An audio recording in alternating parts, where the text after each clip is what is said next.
Assalamualaikum warahmatullahi wabarakatuh. Berjumpa lagi pada video pembelajaran mata pelajaran Pendidikan Pancasila dan Kewarganegaraan kelas 11 semester 1. Pada video kali ini kita akan membahas esensi membangun demokrasi di Indonesia. Ada 4 tema yang akan kita bahas dalam video kali ini. Yang pertama adalah persamaan kedudukan di muka hukum, partisipasi dalam pembuatan keputusan, distribusi pendapat secara adil, dan yang terakhir adalah kebebasan yang bertanggung jawab. Nah, apa sih esensi atau pentingnya menerapkan kehidupan demokratis di Indonesia? Ada 4 indikator yang harus dicapai ketika kita ingin menerapkan prinsip demokrasi di Indonesia. Yang pertama adalah persamaan kedudukan di muka hukum. Hukum mengatur hak dan kewajiban masyarakat dan kewajiban pemerintah. Rakyat memiliki kedudukan yang sama di depan hukum. Artinya, hukum harus dijalankan secara adil dan benar. Tidak boleh pandang bulu pada siapa saja yang bersalah dihukum, sesuai dengan ketentuan yang berlaku. Hal ini juga harus ditunjang adanya penegak hukum yang tegas dan bijaksana, terbebas dari kepentingan dan pengaruh penguasa, dan berlaku adil bagi semuanya.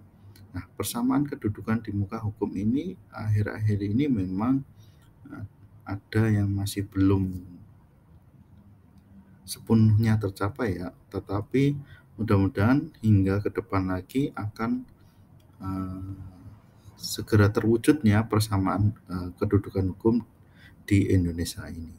Kemudian yang kedua adalah partisipasi dalam pembuatan keputusan.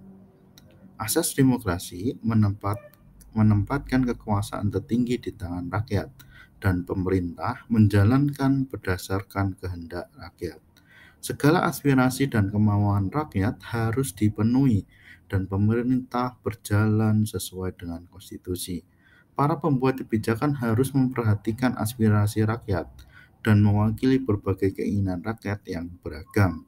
Contohnya, ketika rakyat ingin menyampaikan pendapat di muka umum, maka pemerintah dan DPR membuat undang-undang tentang penyampaian pendapat di muka umum.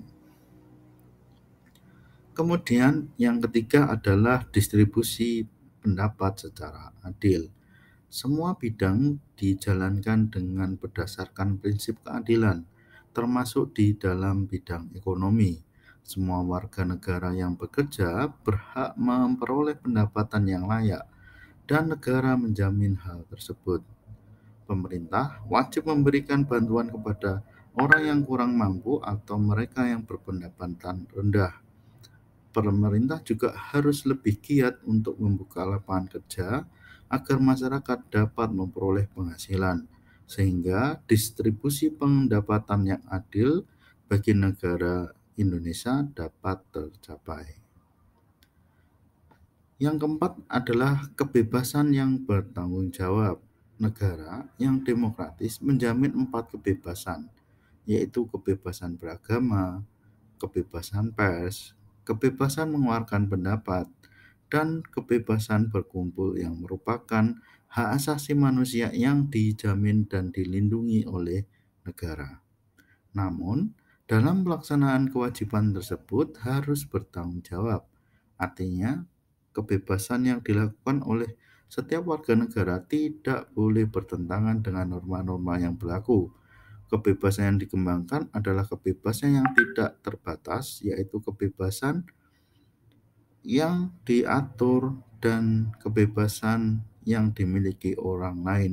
Sehingga dalam hal ini yang dimaksud bahwa ketika kita ingin melaksanakan kebebasan, ingin memperoleh hak kebebasan, kita juga tidak boleh sampai kebebasan kita ini melanggar kebebasan orang lain. Yang dimaksud seperti itu. Kemudian pelaksanaan demokrasi di Indonesia. Bagaimana cara kita melaksanakan demokrasi, nilai-nilai demokrasi dalam kehidupan kita sehari-hari? Yang pertama kita bisa lakukan di lingkungan keluarga, di mana kehidupan keluarga ini bisa kita menerapkan nilai demokrasinya dengan cara pertama adalah memberikan kesempatan berbicara dengan orang tua. Apapun ketika ada permasalahan ataupun ada keinginan, kita diberikan kesempatan untuk berbicara mengenai keinginan kita atau hak kita. Yang kedua adalah selalu bermusyawarah terhadap aturan yang harus dipatuhi di dalam keluarga. Ketika ada aturan dari kedua orang tua hendaknya selalu bermusyawarah kepada anaknya. Kemudian yang kedua adalah di lingkungan sekolah. Di lingkungan sekolah sendiri kita bisa menerapkan nilai-nilai demokrasi, yaitu ketika guru memberikan kesempatan bertanya, berpendapat, dan berdiskusi terhadap materi yang disampaikan, sehingga dalam pelaksanaan pembelajaran tersebut bisa saling terhubung dan saling menghargai antara satu sama yang lain. Kemudian, sekolah juga menyediakan kotak aspirasi siswa untuk menyampaikan saran maupun pendapat terhadap sekolah demi kemajuan sekolah bersama. Kemudian, pelaksanaan demokrasi selanjutnya di lingkungan masyarakat. Nah, pelaksanaan demokrasi di lingkungan masyarakat ini bisa kita lakukan dengan cara musyawarah lingkungan. Ketika terjadi masalah ataupun pengambilan kebijakan lingkungan masalah, kita bisa melakukan dengan cara musyawarah lingkungan. Kalau biasanya kita sebut rembuk musyawarah. Selain itu, kita juga bisa melakukan nilai-nilai demokrasi dalam hal pemilihan ketua RT ataupun kepala desa.